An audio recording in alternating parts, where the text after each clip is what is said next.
রতনপুর গ্রামে বেশিরভাগই সবাই কৃষক।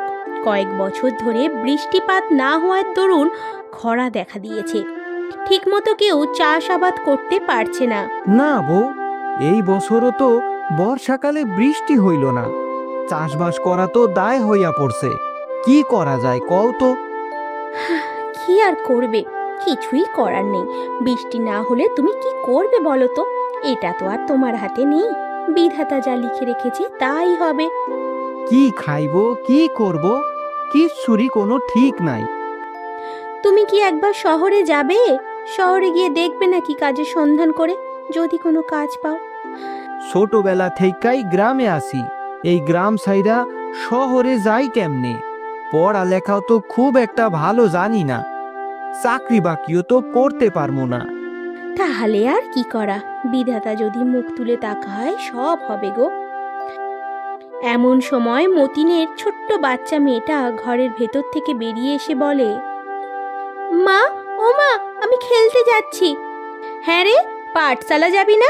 খেলতে গেলে হবে, কালকেও তো পাঠশালা যাসনি। পাঠশালা?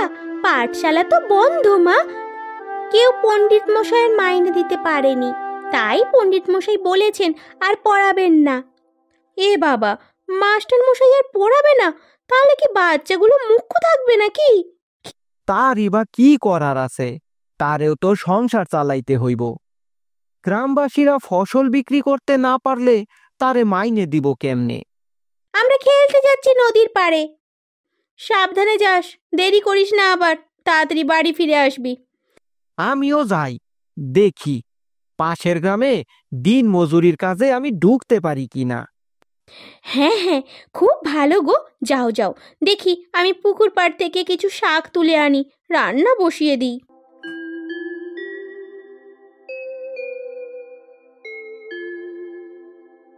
কি গরম রে ললিতা, আর খেলতে ভাল লাগছে না, এবার বাড়িতে যাব।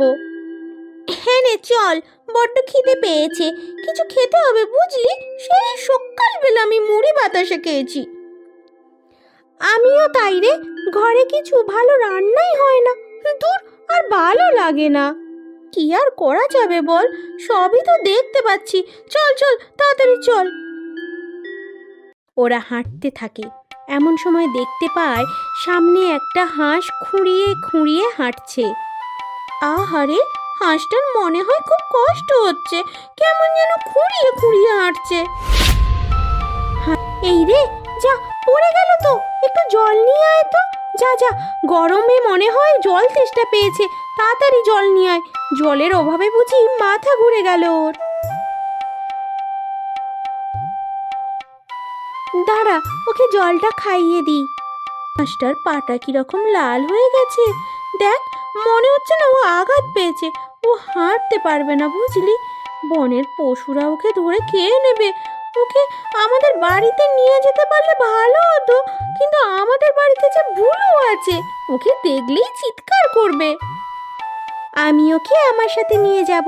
কি সুন্দর ধপধপে সাদা হাঁস। কুসুম হাঁসটাকে কোলে করে বাড়িতে নিয়ে আসে। মা, ও মা, মা, বেরিয়ে আসো, দেখো কি নিয়ে এসেছি। ও বাবা, এত সুন্দর সাদা বড় ধপধপে হাঁস কোথায় পেলি? দেখি দেখি, বেশ সুন্দর তো, অনেক বড়। এর মাংস রান্না করলে বেশ ভালো হবে, অনেক দিন আবার খাইনি। একদম না, আমি এটাকে খাওয়ার জন্য আনিনি, আমি এটাকে পুষবো। একদম এইদিকে লোভ দেবে না মা। কতদিন ভালো খাবার খাইনি বলতো? একদিন হাঁসের মাংস খেলে কি হয়? আর এই হাঁসটা যা বড়, 3 দিনের মাংস খাওয়া যাবে। একদম না, বলছি না, না না।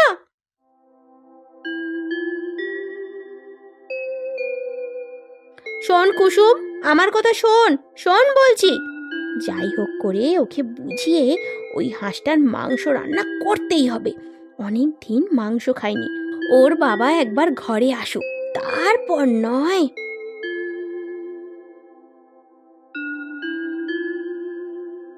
কই গো, এক গ্লাস ঠান্ডা জল দেও তো দেখি, খাইয়া পরানটা জুড়াই। একটা কাজও জুটতাছে না গো, একটা কাজও জুটতাছে না। এই নাও জল। আরে কুসুম কই গেল? কুসুম রে দেখতাছি না, ওর কোনো সারা শব্দ পাইতাছি না। কুসুম একটা হাঁস ধরে নিয়ে এসেছে গো, তাকে বলছি হাঁসটা আমাকে দে, হাঁসের মাংস রান্না করি, কিছুতেই দেবে না। ঘরে দোল লাগিয়ে বসে আছে আমার উপর রাগ করে। তুমিও না, সে একটা হাঁস ধইরা আনছে, তুমি সেইটারে খাইবা কইতাছো? দেখো গো, হাঁসের মাংস কতদিন খাইনি বলো তো, আর হাঁসটা কত বড় তুমি সেটা জানো? না, কুসুম যে কালে কইছে ওইটারে খাওয়া যাইব না, ওইটারে খাইও না। বাচ্চা মাইয়া, ওইটা নিয়ে যদি একটু খেলতে চায় খেলুক না। আমি কোথায় ভাবলাম তুমি বুঝি আমার হয়ে কথা বলবে, আমার কথায় রাজি হবে, তা নয় তুমি উল্টে কুসুমের সাথে তাল মেলাচ্ছ। আমার আর কি, তোমাদেরই ভালোর জন্য বলছিলাম। যাই, আমার অনেক কাজ পড়ে আছে। চিন্তা করিস না রে লালি, তোর কিচ্ছুটি হবে না, তুই আমার সাথে থাকবি, আমি তো যত্ন করব। চল তোকে একটু পুকুরে নিয়ে যাই। কি ভালো লাগছে তোর, ভীষণ আনন্দ হচ্ছে তাই না? তুই চিন্তা করিস না, তোকে আমি আমার সাথে রাখবো।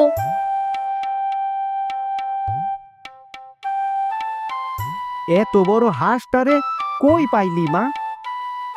রাস্তায় পেয়েছি, ও পায়ে চোট পেয়েছে, ঠিক মতো হাঁটতে পারছে না, তাই নিয়ে চলে এসেছি বাড়িতে। ওর নাম রেখেছি লালি। দেখো দেখো কত বড় হাঁস, আমার কিন্তু হাঁসটাকে দেখে হাঁসের মাংস খাওয়ার খুব ইচ্ছা করছে। মা, তুমি যদি ওই হাঁসটার দিকে তাকিয়ে আর একবারও এইভাবে কথাটা বলেছো না, তাহলে দেখবে আমি বাড়ি ছেড়ে চলে যাব বলে দিচ্ছি। আহা, তুমি ওরে ভয় দেখাইতাছো কেন? ওরা যদি হাঁসটারে নিয়া ভালো থাকে, থাকুক না, এইটাতে ক্ষতি কি? কুসুম হাঁসটাকে আদর করতে করতে ঘরে নিয়ে চলে যায়। হাঁসটা ঘরের এক কোণে বসেছিল। এমন সময় কুসুমের মা আসে হাতে করে কিছু দানা শস্য নিয়ে। কিরে, হাঁসটাকে কি কিছু খেতে দিবি, না সারাদিন শুধু আদরই করবি? এই নে, এই দানা শস্যগুলো হাঁসটাকে খেতে দে। আমরাই ঠিক মতো খেতে পাই না, তুই আবার একটা হাঁস এনেছিস, ওর খাবারের ব্যবস্থা কিন্তু তোকেই করতে হবে। ওমা, অনেক দিন গুগলি খাইনি, আমাদের পুকুরে মনে হয় অনেক গুগলি হয়েছে, তুমি তুলবে কালকে? লালি নেমে পুকুরে প্রত্যেক দিন গুগলি খায়। আচ্ছা ঠিক আছে, সকালে তুলবো, অনেকগুলো গুগলি তুলতে হবে। ও বাবা, এখানে এত গুগলি এলো কি করে? কুসুমের মা দেখে হাঁসটা পুকুর পাড়ে এসে মুখ থেকে কিছু গুগলি এনে ওইখানে রেখে দেয়, আবার জলে ডুব দেয়। বাহ, হাঁস তো বেশ কাজের। হাঁসটাকে আর গুগলিগুলো নিয়ে ঘরের যাই। ঘরের ভেতরে বসেছিল কুসুমের মা। এমন সময় মতিন হাত বাঁধা অবস্থায় আসে। বউ, বউ, আমারে একটু ধরো। তোমার কি হয়েছে? তোমার কি হলো? এই অবস্থা কি করে হয়েছে? আসো আসো, বসো। কাজ করতে গিয়া পইরা গেছি গো বউ, হাতে আর মাথায় আঘাত পাইছি। আচ্ছা আচ্ছা, তুমি এখানে বসো, আমি এক্ষুনি ডাক্তার ডেকে আনছি। খুব মাথাটা খুব যন্ত্রণা করতাছে গো বউ। ডাক্তারবাবু তো বললেন কি সব মাথার ছবি তুলতে হবে, অনেক টাকা খরচা, কি হবে বলতো? লালি, আমার বাবা ঠিক হয়ে যাবে তো?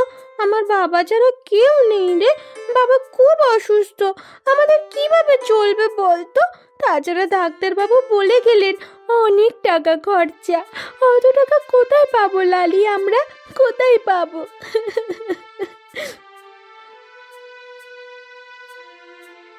রাতের বেলায় যখন সকলে ঘুমাচ্ছে তখন হাঁসটা একটা সোনার ডিম পাড়ে আর তার সোনার ডিমের পাশে বসে থাকে। সকালবেলা ঘুম থেকে উঠে কুসুম আর কুসুমের মা ব্যাপারটা সম্পূর্ণ লক্ষ্য করে।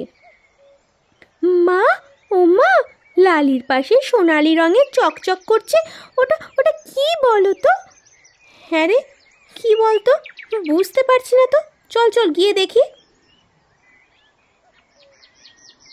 ওটা তো মনে হচ্ছে একটা ডিম, কিন্তু সোনালি রঙের কেন?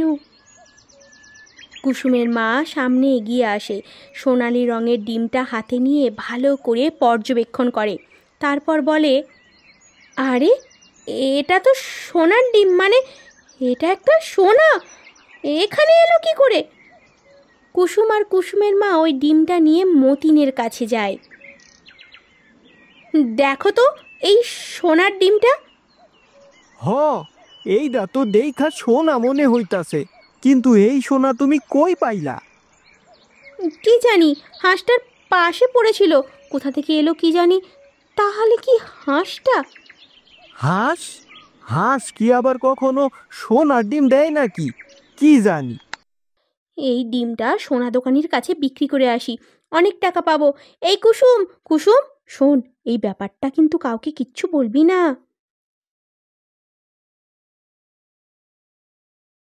ওরে বাবা, এত টাকা! একটা ডিম বিক্রি করে যদি এত টাকা পেয়ে গেলাম, তোমার চিকিৎসাটা ভালোভাবে হয়ে যাবে। দেখো দেখো এবার। না গো, আমার চিকিৎসা করতে যে আরো টাকা লাগবো। ঘরের কোণে বসেছিল হাঁসটা। হাঁসটা এগিয়ে এসে মেঝেতে বসে, আরেকটা স্বর্ণের ডিম পাড়ে। ও বাবা, এত আলো! এত আলো কই থেকে আইলো? হে, এত আলো! ওরে বাবা, এত আলো, ঝলমলে আলো! ওই যে, ওই যে দেখো, হাঁসটার চারিদিকে কত আলো! মা, ও মা, দেখো হাঁসটা ডিম পেড়েছে। কুসুমের মা হাঁসটার কাছে এগিয়ে এসে ডিমটা হাতে তুলে নেয়। একটা ডিম দেখে রেগে যায়। আরে তুই আরেকটা ডিম দিতে পারলি না? একটা করে ডিম দিস কেন? যা দেয় তাই ভালো গো। কখনো কোনো হাঁসে দেখছো সোনার ডিম দিতে? ও যা দিতাছে ওইটাই মাথা পাইতা লও। না না, একসাথে যদি দুটো তিনটে ডিম দিত তাহলে কত ভালো হতো বলো তো। মা, অনেক রাত হলো, চলো শুয়ে পড়ি।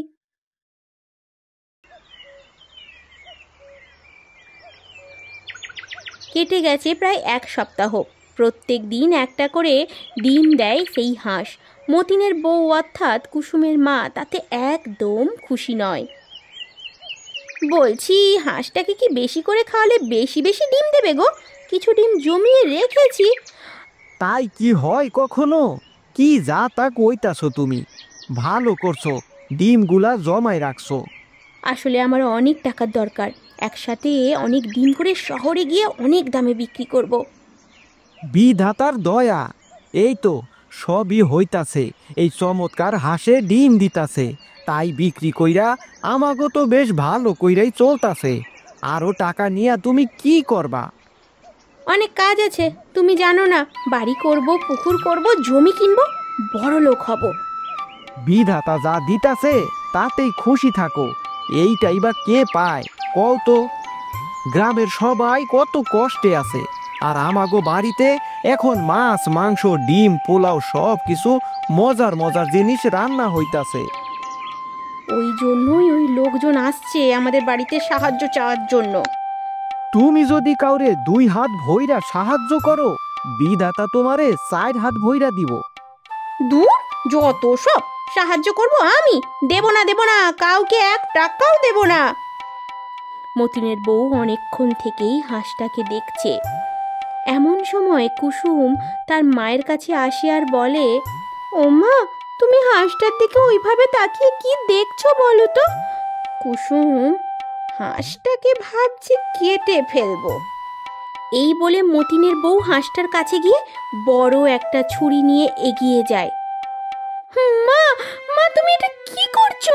মা, মা! আমি হাঁসটাকে কাটবো, তার ভেতরে যা স্বর্ণের ডিম আছে সব বার করে নেব।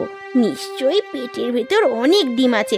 আমি কালই শহরে গিয়ে অনেক ডিম বিক্রি করব। মতিনের বউ হাঁসটার বারণ না শুনে হাঁসটাকে 1 কোপে 2 টুকরো করে কেটে ফেলে। না!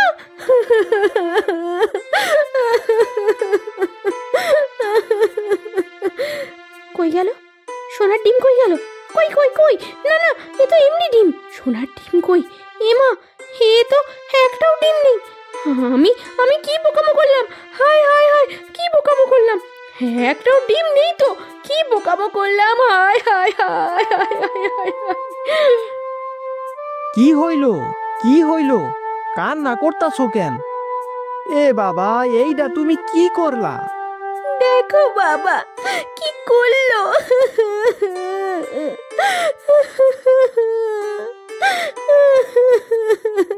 তোমারে আগেই কইছিলাম অতিরিক্ত লোভ কইরো না। আমি কি করে বুঝবো যে হাঁসটার পেটে একটাও ডিম নেই? কোনো চিন্তা করো না, আমার কাছে এখনো ছটা ডিম আছে।